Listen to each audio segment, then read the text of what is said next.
تو آپ کیا ایکسپیکٹ کرتی ہیں کہ یہ معاملہ تو صوبائی حکومت کا ہے، تو سندھ اور بلوچستان کی صوبائی حکومتیں تو کر رہی ہیں، تو اس میں وفاقی حکومت کو کیا کرنا چاہیے؟ وفاقی حکومت جو 1 سال سے کر رہی ہے وہی کر رہی ہے، جو اس کو اپنی بقا کی جنگ لڑ رہی ہے وہی کرنا چاہیے. مجھے تو ان کی پریس کانفرنس کی سمجھ نہیں آ رہی. بھائی جو کچھ آپ سمجھانا چاہ رہے تھے عوام کو وہ ہمیں سمجھ آ گئی ہے. مطلب آپ وہ کہہ رہے ہیں کہ اب اس میں اور کس چیز کا اضافہ کر رہے ہیں، مطلب کیا نمک مرچ ڈال رہے ہیں یا میٹھا ڈال رہے ہیں، سمجھ نہیں آ رہی. اچھا اب اس میں ایک اور بھی چیز ہے، مطلب مجھے ان کی پریس کانفرنس کی سمجھ نہیں آئی. انہوں نے کہا نا کہ اداروں پہ الزامات لگائے ہیں، وہ لگائے ہیں، تو وہ پرانی باتوں کی طرف جانا نہیں چاہتی. اگر وہ بہت پرانے چلے جائیں تو مجھے سمجھ نہیں آ رہی کہ یہ کیسے کیمرے کا سامنا کر کے، اور یا پھر نئے نئے محب وطن ہوئے ہیں شاید اس وجہ سے زیادہ مطلب وہ محبت کا اظہار کر رہے ہیں. کیونکہ بیانات تو ان کے بھی ہیں نا، الزامات تو انہوں نے بھی لگائی. انہوں نے تو جنگیں ہارنے کا الزام لگایا ہے، انہوں نے تو پیسہ کھانے کا الزام لگایا ہے، انہوں نے تو بوٹیاں نوچنے کا الزام لگایا ہے. شاید پھر وہ ہم سب بھول گئے ہیں. اچھا عوام بھول چکی ہے. یہ جو آپ نے بات کیا کہ نئے نئے محب وطن ہوئے ہیں، یہ کافی معنی خیز بات ہے. لیکن ایک اور بھی ایشو ہے شعیب شہین صاحب، ہمارے اپوزیشن لیڈر جو ہے قومی اسمبلی میں راجہ ریاض صاحب، وہ فائنینشیل ایمرجنسی کی بات کرنی شروع ہو گئے ہیں. ذرا سنیں انہوں نے کیا کہا ہے. ہم نے کل بھی اس پہ بات کی تھی، ذرا آج بھی ذرا ہم آپ کو سنوانا چاہ رہے ہیں.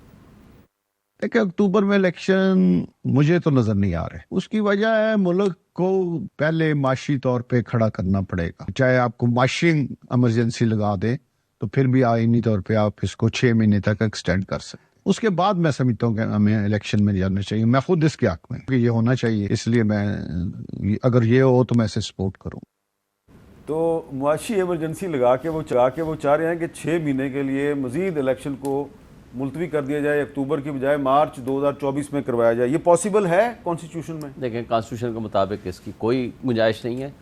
جنگ کی حالت ہو یا انٹرنل ڈسٹربنس اتنی زیادہ ہو کہ آئین کے مطابق آپ ملک نہیں چلا سکتے، یہ 2 صورتیں ہیں. اس کے علاوہ کوئی ایسی صورت نہیں ہے کہ آپ ایمرجنسی لگا سکیں. اور ایمرجنسی لگانے کے لیے satisfaction of the president of Pakistan بھی ضروری ہے. وہ میرا نہیں خیال کہ وہ اس طرح سیٹسفائی ہو جائیں گے کہ وہ جا کر کے دستخط کر دیں ہاں جی آپ ایمرجنسی لگا دو. ایمرجنسی تو لگنے نہیں ہے، یہ مدت اپنی ختم کریں گے. اب میں آپ سے یہ نہیں وہ کیا کہتے ہیں کہ مقابلہ کرتا کہ الیکشن اکتوبر میں ہو جائیں گے یا نہیں، کیونکہ ایک مقابلہ میں آپ سے ہار چکا ہوں جو فروری کے پہلے ہفتے میں نے کہا جی ہر حال میں 90 ڈیز میں الیکشن ہو گئے. سپریم کورٹ کے فیصلے آ گئے، ہم نے پٹیشنر بنے، سپریم کورٹ نے ہر طرح کا زور لگا لیا، 2 فیصلے آگے الیکشن تو ہم نہیں کرا سکے. قوم ان ریپرزنٹیڈ ہے 2 صوبے، اور آگے یہ 8 اکتوبر کو ہوگا یہ کہ یہ اپنی مدت پوری کریں گے. کیونکہ پریزیڈنٹ کا الیکشن بھی نہیں ہو سکتا جب تک 2 اسمبلیوں کے الیکشن نہیں ہوتے، یا جب تک کہ نیشنل اسمبلی کا الیکشن نہیں آ جائے گا. صرف اس بات کا امکان ہے، یہ ان کانسٹیٹیوشنل ہوگا، اس بات کا امکان ہے کہ اگست میں کوئی بھی انٹرم سیٹ اپ لے آئیں اور اس کو اسی طرح جس طرح پنجاب میں، جس طرح کے پی کے میں ان ایکسپائرڈ بغیر کسی وجہ کے، بغیر کچھ کہے آگے بڑھاتے چلے جائیں کہ جی الیکشن کمیشن پہلے ہی بنا ہوا ہے، ویسے بھی پی ڈی ایم کی جماعتیں نہیں چاہتی اور ہمارا الیکشن کمیشن نہیں چاہتا، اور فیصلے انہوں نے کرنے ہیں. عدالتوں کی تو کوئی حیثیت اور عملیت ہی نہیں رہی. اور میری آپ کی تو بات سے مطالبہ ہی رہ گیا ہے کہ آئین بھی یار پاکستان میں موجود ہے، اس کو بھی ذرا دیکھ لو. وہ کہتے ہیں ہم اپنی مرضی سے دیکھیں گے. فضل الرحمان صاحب کہتے ہیں جب پارلیمان کہے کہ الیکشن ہوگا، بھائی آئین جو کہے گا وہ نہیں ہوگا. ذرا ان سے پوچھ لیتے ہیں، یہ جو مثال دی ہے شعیب شہین صاحب نے کہ جس طرح پنجاب اور خیبر پختونخوا کی حکومتیں جو ہیں وہ 3 مہینے کے لیے آئی تھیں، 90 دن کے لیے آئی تھیں، لیکن اب تو وہ چلتی جا رہی ہیں. تو اسی طرح اگست میں مرکز میں بھی کوئی حکومت آئے گی اور وہ اگلے سال تک چلے گی. دیکھیے عامر صاحب، ایک چیز بڑی میں کلیئر کر دوں کہ آئین میں نا آرٹیکل 232 ہے غالباً، جو پروکلیمیشن آف ایمرجنسی سے ڈیل کرتا ہے. اس کے بیچ میں ایک لفظ ہے انٹرنل ڈسٹربنسز، جو کہ beyond the control of provincial government ہو. میں ویسے آپ کو بتا رہا ہوں، عوام کے بھی علم میں اضافہ کر رہا ہوں. وہ بالکل 232 کا پہلا جو ہے 232، اس میں یہ لکھا. اب مجھے بتائیں کہ جو تحریک انصاف کے لوگوں نے پچھلے 2 مہینوں میں 3 مہینوں میں پاکستان کے ساتھ کیا ہے، فوجی تنصیبات پہ حملے کیے ہیں، سیکورٹی انسٹالیشن پہ حملے کیے ہیں، ملک میں بغاوت کی بات کی ہے. انٹرنل ڈسٹربنس کا تو مقدمہ پی ٹی آئی نے خود بنا دیا ہے، کسی کو باہر سے بنانے کی ضرورت نہیں ہے. سب کو لیکن صرف ابھی حماد اظہر صاحب نہیں پکڑے گئے، اسلم اقبال صاحب نہیں پکڑے گئے. ماسٹر مائنڈز تو بھی پیچھے بیٹھے نا، جن لوگوں نے کیا ہے وہ آپ کو کچھ کدھر چلے گئے. ماسٹر مائنڈز تو ابھی تک نہیں پکڑے گئے، ابھی تو بیچارے بچے پکڑے گئے. تو اگر ماسٹر مائنڈ نہ پکڑے گئے تو آپ فائنینشیل ایمرجنسی لگا دیں. فائنینشیل تو راجہ ریاض صاحب نے کہا، میں ویسے ایک آئینی پوزیشن آپ کو دے رہا ہوں کہ ایمرجنسی کی ویسے میں اس کو as a person as a student of politics میں اس کو سپورٹ نہیں کرتا کہ ایمرجنسی لگانی چاہیے، میری اپنی ذاتی رائے، لیکن میری پارٹی کا یا پی ڈی ایم کا اگر فیصلہ تو میں بھی پابند ہوں گا اس فیصلے کا. لیکن راجہ ریاض صاحب تو اپوزیشن لیڈر ہیں. راجہ ریاض صاحب تو آپ کو پتہ ہے کہ راجہ ریاض صاحب ہیں نا، کی ٹکٹ پہ الیکشن لڑیں گے. نہیں، راجہ ریاض صاحب اور ہیں اپوزیشن لیڈر. میں راجہ ریاض کی تو بات نہیں کر سکتا. اچھا سائرہ بانو صاحبہ، میں صرف ایک بات کلیئر کر دوں کہ جہاں پر بات ہے نا کہ الیکشنز ہونا اکتوبر میں، معاملات کا ہونا، الیکشن کمیشن کی میرے خیال سے پوری تیاری ہے. بجٹ میں پیسے بھی رکھے جا چکے ہیں اور ہمیں اچھے کی امید بھی رکھنی چاہیے. صرف ایک ہی کام کی ضرورت ہے، تمام سیاسی جماعتیں الیکشن کمیشن پہ اعتماد کا اظہار کریں بشمول تحریک انصاف، اس کے بعد الیکشن ہو سکتے ہیں. اچھا سائرہ بانو صاحبہ، کیونکہ آپ قومی اسمبلی میں اپوزیشن بینچوں پہ بیٹھتی ہیں، تو یہ بتائیں کہ کیا راجہ ریاض صاحب نے بطور اپوزیشن لیڈر جو بات کی ہے کہ 6 مہینے کی فنانشل ایمرجنسی لگا دیں اور الیکشن جو ہے وہ اگلے سال تک لے جائیں، آپ اس کو سپورٹ کرتی ہیں؟ نہیں جی، میں بالکل سپورٹ نہیں کرتی. اور انہوں نے ایز اے اپوزیشن لیڈر بات نہیں کی، انہوں نے as a to be known کے ممبر ہونے کی بات کی ہے، کیونکہ وہ ہر جگہ برملا کہتے ہیں کہ ان کا جو نیکسٹ الیکشن ہے وہ نون کی ٹکٹ پر ہوگا. ابھی ریسنٹلی بھی انہوں نے کہا ہے. اور دوسرا، الیکشن کیسے ہوں گے؟ ابھی جو پاکستان کو کیا کہتے ہیں استحکام بخشے گی وہ پارٹی اپنا الیکشن کمیشن میں رجسٹرڈ تو ہو لے. اور آپ ہی کی جنگ کی خبر تھی کہ وزیر اعظم صاحب نے کہا تھا جب الیکشن کمیشن کہے گا تب الیکشن ہو جائیں گے. یہ الیکشن وہ وزیر اعظم صاحب یا جو گورنمنٹ نے ڈیسائیڈ کرنا ہوتا ہے یا جو سب آرڈینیٹ ادارہ ہے وہ بتائے گا کہ آج مطلب اس ڈیٹ کو الیکشن ہوں گے. پیسے ویسے بھلے رکھ لیں، ان کے جو آپس میں ابھی جو پھوٹ پڑی ہوئی ہے اس کو پہلے دیکھ لیں.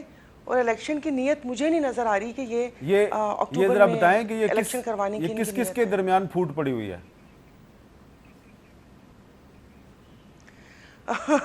میرے سے زیادہ آپ کو پتہ ہے. تھوڑا سا آپ بھی ظاہر ہے پیپلز پارٹی اور نون کی نہیں وہ ہو رہی نا، سارا کچھ سب کو ہی پتہ ہے. اچھا، تو اب یہ تھوڑی سی خبریں تو آتی ہیں. اب یہ کہ یہ اختلافات، کیونکہ پیپلز پارٹی تو شروع سے الیکشن کروانے کے حق میں ہے. اچھا، تو یہ تھوڑا جو مسئلہ ہے یہ دوسری طرف آ رہا ہے اور مجھے ان کا بھی نہیں پتہ چل رہا. مطلب اس میں تو مجھے لگتا ہے جیسے وہ مین جس طرح مولانا صاحب کا کردار ہے، لیکن یہ ظاہر ہے وہ جمہوریت کی بات تو کرتے ہیں نا پیپلز پارٹی والے. اور رانا ثناء اللہ صاحب کا تو بیان تھا کہ یا تم یا ہم، انہوں نے کہا تھا کہ اب بات بقا کی اس پر آ گئی ہے. تو وہ ظاہر ہے اب کچھ راستہ نہیں نظر آئے گا تو یہی سب کچھ ہوگا. یہ بتائیں کہ کچھ ایسا ہی ہے. لیکن الیکشن میں بھی جی یہ بتائیں کہ راجہ ریاض صاحب جو ہیں وہ اپوزیشن لیڈر ہیں، تو آپ بھی اپوزیشن بینچوں میں بیٹھتی ہیں، تو آپ ان کو اپوزیشن لیڈر کیوں نہیں مانتی؟ دیکھیے اپوزیشن لیڈر مطلب وہ پتہ نہیں کیوں، مطلب وہ تو بی ٹیم ہے نا گورنمنٹ کی. مطلب کون سا ایسا کام یا کون سی ایسی بات ہے جس انہوں نے اپوزیشن کا کردار ادا کیا ہو. تو وہ تو مطلب سب نے شروع میں چلیں آج اپنا کافی سارے باتیں میر صاحب آپ کو تو زیادہ پتہ ہے. نہیں، میں آج آپ ذرا ہمارے ویورز کو، ناظرین کو بتائیں کہ آپ کے خیال میں قومی اسمبلی میں ایکچول اپوزیشن کون کون سے لوگ ہیں، وہ کتنے ہیں؟ ذرا آپ بتائیں نا. ایک تو آپ ہو گئی، دوسرا کون ہے؟ مولانا اکبر چترالی. اور تھوڑا وہ جماعت اسلامی کی سمجھ نہیں آتی. اچھا، تھوڑا اور کو تیسرا بھی ہے کیونکہ ان کا پتہ نہیں چلتا. تیسرا کو ہے؟ تیسرا یاد نہیں آ رہا کوئی. نہیں، غوث بخش مہر صاحب کا مطلب ظاہر ہماری پارٹی تو ہے نا، میں تو ایسے جی ڈی غوث بخش مہر صاحب کا تعلق جی ڈی اے سے نہیں ہے؟ جی ڈی اے سے ہی ہے. میں نے کہا میں اپنی جی ڈی اے کی بات کر رہی ہوں. لیکن دیکھیں وہ کہتے ہیں نا کہ وہ اس ایوان کی بھول بھلائیوں میں اتنی زیادہ وہ سرگوشیاں اور اتنی افواہیں ہوتی ہیں کہ پتہ ہی نہیں چلتا. چلیں میں اب آپ کو مزید تنگ نہیں کرتا. اب صورتحال بتائیں جی اپنا راجہ صاحب. صورتحال ہے، بھول بھلائیاں اتنی زیادہ ہیں کہ سائرہ بانو صاحبہ کو مولانا عبد اکبر چترالی صاحب بھی پوری اپوزیشن نہیں نظر آتے. وہ تو ہمیں بھی اس وقت بھی نظر نہیں آتے تھے جب ہم اپوزیشن میں تھے، اور وہ بھی ہمارا جب حقیقی اپوزیشن تھی تب بھی مولانا صاحب کی کبھی کبھی ہمیں سمجھ نہیں آیا کرتی تھی. وہ ایک دم گورنمنٹ کے ساتھ. لیکن اب یہ بتائیں نا آن سیریس نوٹ کہ سائرہ بانو کہہ رہی ہیں کہ یہ جو راجہ ریاض احمد ہے یہ تو مسلم لیگ نون کی بھی ٹیم ہے.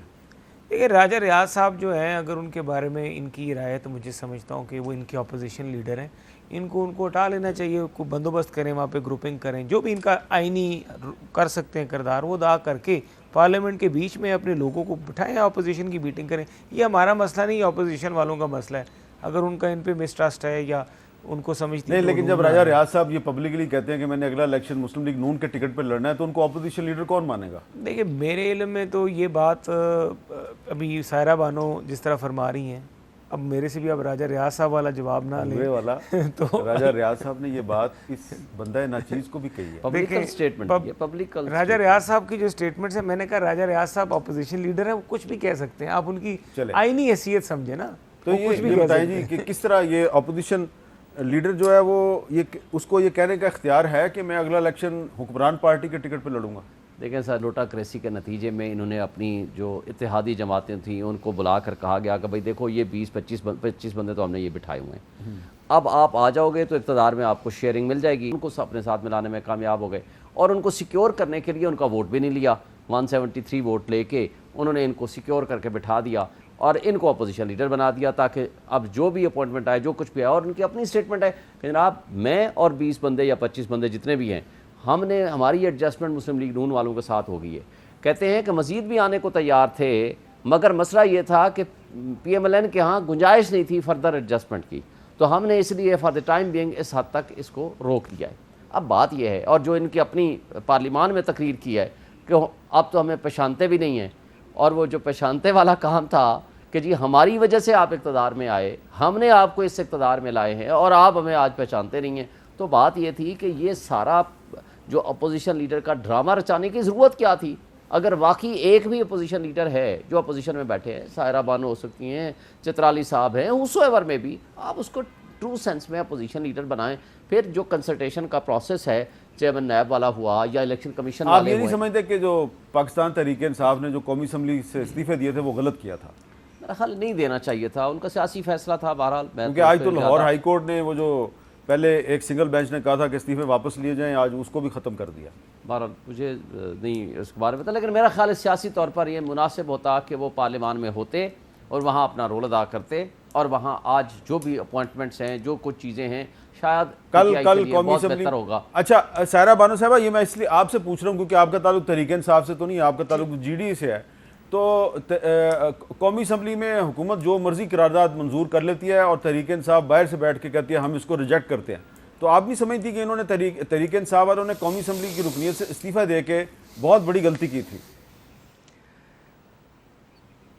سب بہت بڑی غلطی، ان کے نتائج ان کے سامنے ہی ہیں، مگر وہی بات ہے نا کہ وہ جو لوگ آس پاس تھے، میں مختلف پروگرام میں گزارش کر چکی ہوں کہ وہ سب لوگ، وہ کہتے ہیں نا کہ اس ڈوبتی نیا میں سے چھلانگ لگانے میں سب سے پہلے وہ لوگ تھے، اور استعفے دلانے میں بھی وہ پیش تھے.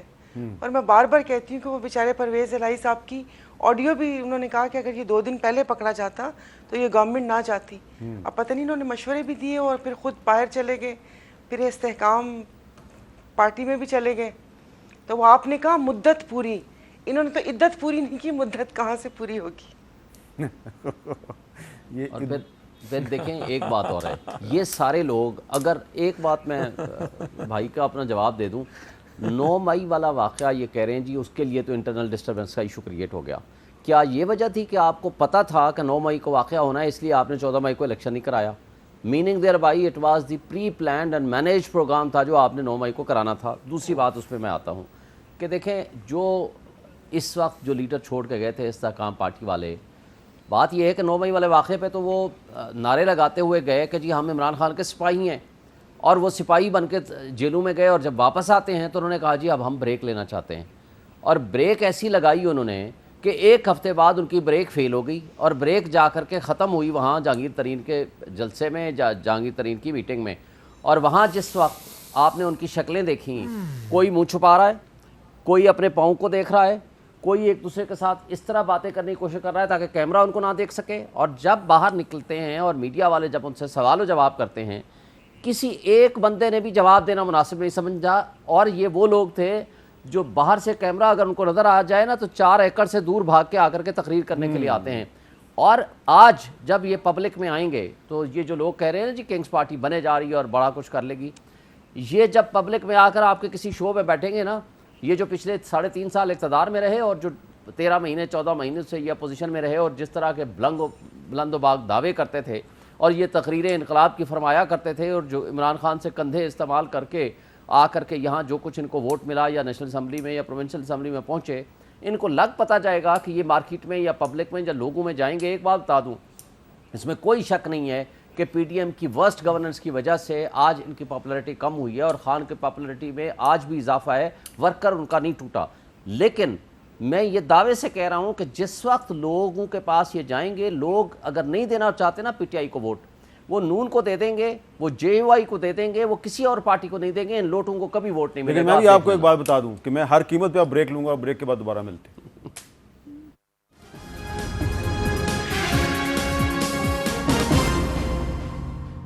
کیپٹل ٹاک میں خوش آمدید۔ بریک کے دوران تو آپ کو سائرہ بانو صاحبہ کا جو بیان ہے وہی یاد آتا رہا ہے۔ میں نے یہی بات کی، میں نے کہا بات عدت اور مدت سے شروع ہوئی تھی اور چلی گئی فواد چودھری پہ، فواد چودھری کا تو کسی نے نام ہی نہیں علی لیا۔ زیدی پہ بات چلی گئی، وہ باقی لوگ جو استحکام پاکستان میں شامل یہ ہوئے۔ بتائیں، سوال میرا آپ سے یہ ہے کہ یہ جو استحکام پاکستان پارٹی بنی ہے، یہ ابھی تو خیر اس کی نہ رجسٹریشن ہوئی ہے، نہ اس کا آئین آیا ہے، نہ اس کا منشور سامنے آیا ہے، لیکن الیکشن جب بھی ہوگا، جب کبھی بھی ہوگا، تو نون لیگ کے ساتھ تو ان کی ایڈجسٹمنٹ ہو جائے گی۔ دیکھیں، ڈپینڈ کرتا ہے، میرا نہیں خیال ضروری ہے، مجھے لگتا ہے کئی حلقوں میں مخالفت بھی ہوگی، اور میرا اپنا تجربہ اب یہ ہے علیم کہ خان کی کون مخالفت کرے گا؟ میاں نواز شریف صاحب نے خود ان کی آگے کمپین چلانی ہے۔ علیم خان صاحب کی حد تک مجھے لگتا ہے کہ نہیں مخالفت ہوگی۔ باقی کچھ لوگ ایسے ہیں، کئی حلقے ایسے ہیں، یا بکھر کا حلقہ ہے، وہاں پر ایشوز آ سکتے ہیں، وہاں پہ ایک ڈانڈلا صاحب ہیں، ایک نوانی صاحب ہیں، اس طرح کے اور بھی حلقے ہیں۔ وہاں کی پولیٹیکل جو لوکل لینڈسکیپ ہے اس کے مطابق نون لیگ کی مجبوری ہے اپنے لوگوں کے ساتھ، کیونکہ پرانے لوگ پی ایم ایل این کے پاس مضبوط لوگ ان حلقوں میں موجود ہیں۔ ایک تو یہ وجہ ہے۔ دوسری یہ وجہ ہے، جہاں تک یہ سوال اٹھتا ہے کہ استحکام پاکستان پارٹی کی پولیٹیکل جو کوئی ووٹ بیس ہے، ووٹ بیس نہیں، وہ الیکٹیبلز ہیں سارے، اور وہ الیکٹیبل جو ذاتی حیثیت میں اتنا طاقتور ہے کہ وہ پی ٹی آئی کی جو ووٹ بینک ہے اور پی ایم ایل این کا جو ووٹ بینک ہے اس کو سائڈ لائن کر کے بھی اپنی سیٹ نکال سکتا ہے، تو وہ الیکٹیبل جو ہیں بیسیکلی ہیں وہی لوگ اور وہی سیٹیں ہیں۔ وہ آپ گن کے دیکھ لیں وہ کتنی سیٹیں ہیں۔ میرے اپنے خیال سے ابھی بہت ٹائم چاہیے تحریک استحکام پاکستان پارٹی کو ٹو ڈیولپ اور اپنی وہ اسٹریٹجی تو یہ 6 مہینے تو کافی ہوں گے نا؟ دیکھیں، ہم تو خود پولیٹیکل کنٹیسٹنٹ ہیں نا، ہم تو کہیں گے 6 مہینے اگر ہمیں نقصان ہو رہا ہے تو 6 مہینے کی تو ہم بات نہیں کریں گے نا، ہم تو اگر میرا آپ کو نہیں لگتا کہ جب تک استحکام پاکستان پارٹی جو ہے وہ اپنے پاؤں پہ کھڑی نہیں ہوتی، سال 6 مہینے، تو تب تک پھر الیکشن نہیں ہوگا؟ اچھا حامد صاحب، جو میں دیکھ رہا ہوں آئندہ آنے والے الیکشنز میں، اگر فیئر الیکشن ہمیں کرنا ہے تو پھر فیئر پلے بھی کریں۔ فیئر پلے کس طرح ہو سکتا ہے؟ اگر ساری پارٹیز بیٹھ جائیں اور کہیں ماضی کی جو غلطی ہے ہم نے ٹھیک کرنی ہے اور مانے کہ ایڈمیشن دینی ہے، تو پہلے تو شروع کریں 2017 میں نواز شریف کے فیصلے سے، نواز شریف کو پاکستان واپس لائیں، اس کو جس طریقے سے عدالتوں میں ایک اس کے خلاف فیصلہ آیا وہ فیصلہ ختم ہونا چاہیے، نواز شریف کو الیکشن پروسیس میں آنا چاہیے، اس کے ساتھ پھر عمران خان اپنی سیاسی جماعت کو لے کے باقی پارٹیز بھی لے کے بیٹھے کہ ٹھیک ہے۔ عمران خان کیسے بیٹھے؟ عمران خان کو تو آپ ملٹری کورٹس میں ٹرائی کرنا چاہتے ہیں، اور 185 ایف آئی آر کاٹ دی ہے ایک سال کے اندر۔ دیکھیں میری بات سنیں نا، اب میرے پہ بھی، میں نے بھی عمران پہ ایف آئی آر کرائی ہوئی ہے، خود میں نے کرائی ہوئی۔ کیوں میں نے کرائی؟ کیوں نوبت آئی؟ بھائی میری گاڑی کا شیشہ کیوں توڑا تم نے؟ میرے پہ کیوں حملہ کروایا؟ مجھے میں ایک سیاسی عمران خان نے حملہ کیا تھا تو کروایا تو اس کی اسی شدت اس نے کہا تھا اس کے نہیں شعیب صاحب یہ میرا پرسنل میٹر ہے، آپ انصاف کی بات کریں۔ دیکھیں نا، آپ اگر وکیل ہے نا، محسن کی گاڑی کو جا کر اٹیک کریں، یہ عمران خان نے اگر کہا ہو میں آپ کے ساتھ ہوں۔ ٹھیک ہے، اب مجھے یہ بتائیں کہ میری اس سے پہلے اگر عمران خان کی تقریریں نہیں نکل رہی کہ توڑ دو ان کو، پکڑ لو ان کو، چھوڑنا نہیں ہے، تو کیا آپ جنرل بات میں تو ہم سارے رگڑ گئے، ملک کی جنرل بات میں رگڑا گیا۔ یہ 2014 سے لے کے وہ دھرنا 1 دھرنا 2 وہ تربیت ہے جو یہ آرمی ہاؤس پہ، کور کمانڈر ہاؤس پہ اور جی ایچ پی جو حملے میں، یہ اس تربیت کا نتیجہ ہے۔ ٹھیک ہے، اور میں بھی اسی تربیت کا شکار ہوں، اور وہ جو 190 ایف آئی آر ہیں وہ اسی تربیت کے نتیجے میں ہوئی ہیں۔ اچھا سائرہ بانو صاحبہ یہ بتائیں کہ یہ جو سندھ سے استحکام پاکستان پارٹی میں جو لوگ شامل ہوئے ہیں، خاص طور پہ کراچی سے، آپ کو کیا لگتا ہے کہ یہ الیکشن لڑیں گے تو یہ جیت جائیں گے؟